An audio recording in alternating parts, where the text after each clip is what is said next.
What's going on YouTube? Sport Flames back at it again with another video. Um, Today I'm gonna be reading the first chapter out of Exodus. I'm really excited. Finished Genesis. I'm continuing to procrastinate the recaps. I'm not doing it today. I'm sorry. I'm not. It's late. Um, if I told you that I had a long day, if I told you that I had a long day today, I would be lying. I didn't.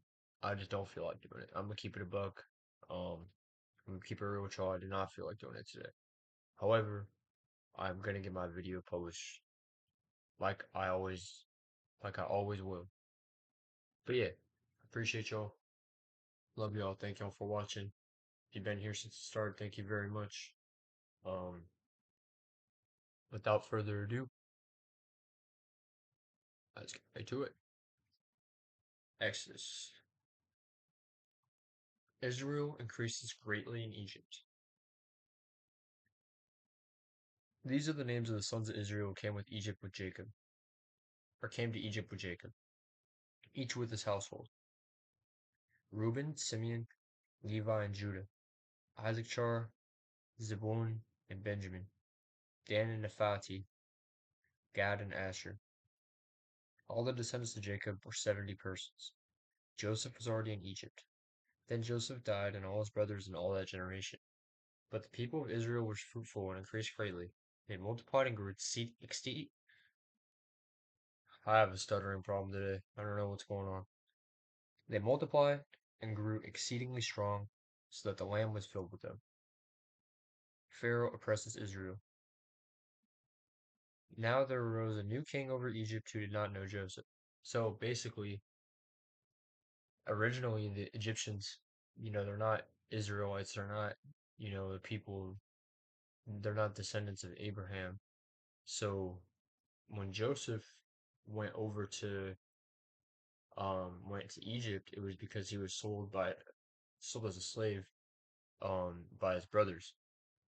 And God blessed him and allowed him to rule over Egypt and then bring all his family over. But now this is a generation after Egypt and the generation after Pharaoh. So it's a whole new generation of people and descendants. So, the new ruler, how it works is, I mean, it's a monarchy. So, I mean, Pharaoh is king, and Pharaoh made Joseph the leader over all of his stuff because he trusted Joseph.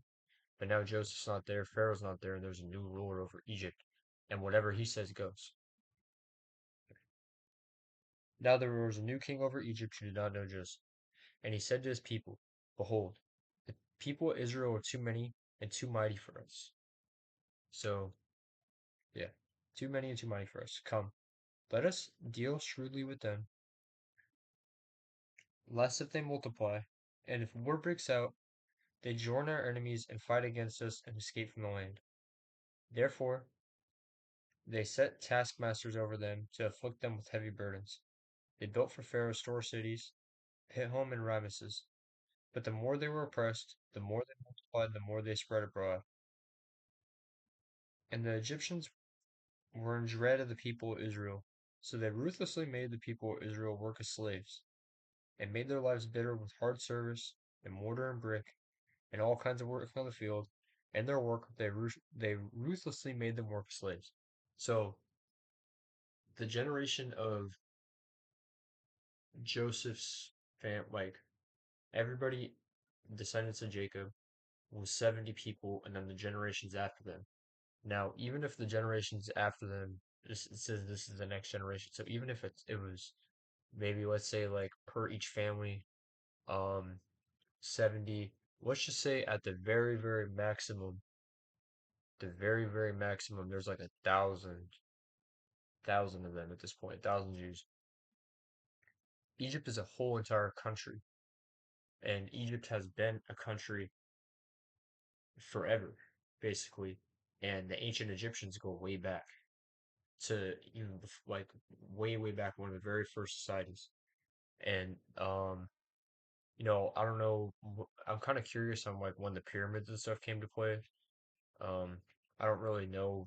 I'm not an Egyptian history expert, But what I can tell you is that if they're being forced to work as slaves, they're definitely greatly outnumbered since they have no choice. And they probably, 1,000 people versus the whole country. I mean, if they're like, you guys have to be slaves, they have nowhere else to go. What are they gonna do? They can't really do anything, you know? Um, and before they got to that point, the more it probably didn't, probably didn't happen overnight. Probably stuff increasingly got worse. And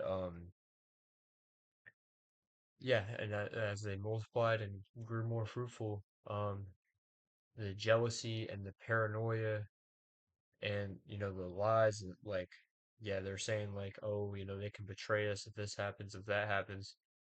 And they just completely forgot not too long ago that Joseph's prophecy saved their entire country and is the reason that their country was so fruitful at this point, due to the fact that he predicted or God predicted through him the famine.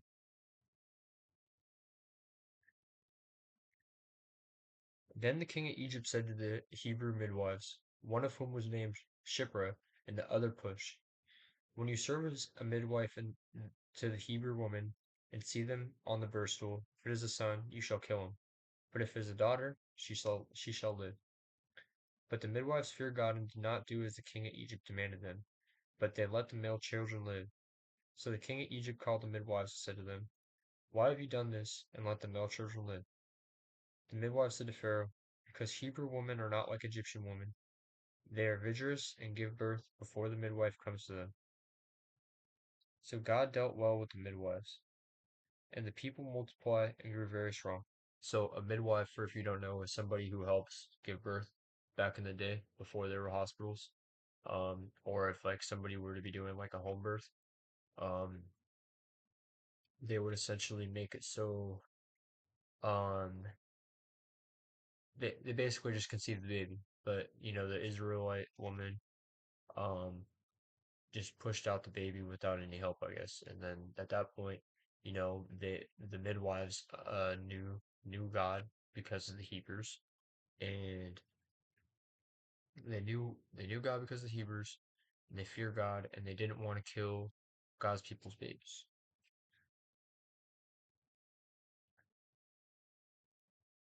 So God dealt well with the midwives, and the people multiplied and grew very strong. And because the midwives feared God, he gave them families. Then Pharaoh commanded all his people, every son that is born to the Hebrews you shall cast into the Nile, but you shall let every daughter live. Does that sound familiar? Does that kind of sounds familiar to what happened when Jesus was born, and the wise men and the prophecy about how he was going to be born with the star of Bethlehem, and King Herod tried to kill all the babies in the two in order to kill Jesus. It kind of reminds me of that. Um, but yeah, um, so that's the end of this chapter. I'm really excited to get into this book. Um, Next chapter, we're going to be introduced to Moses, who is one of the most important, in my opinion, one of the most important people in the Bible from the knowledge that I know. I'm not an expert, but I'm excited to get into that. Um, but yeah, that's the end of the chapter today. Uh, I'm gonna do my Genesis stuff. I'm gonna wrap up. I have, let's see, one, two. I think I have let's see, 20, 30. I have 4 videos to make left in Genesis. Just recap videos, just so I just have them there because I'm gonna be doing those every 10 chapters, and I've just been procrastinating. That's honestly that's a big problem with me. In general in my life is I'm a procrastinator and I need to get better at that. So, each book of the Bible that I complete after the end of each book, I want to try and make something better in my like try and fix a habit or do something different at each book, so I'm growing as I'm reading because that's really what this is all about. But yeah, I appreciate y'all. Thank y'all for watching.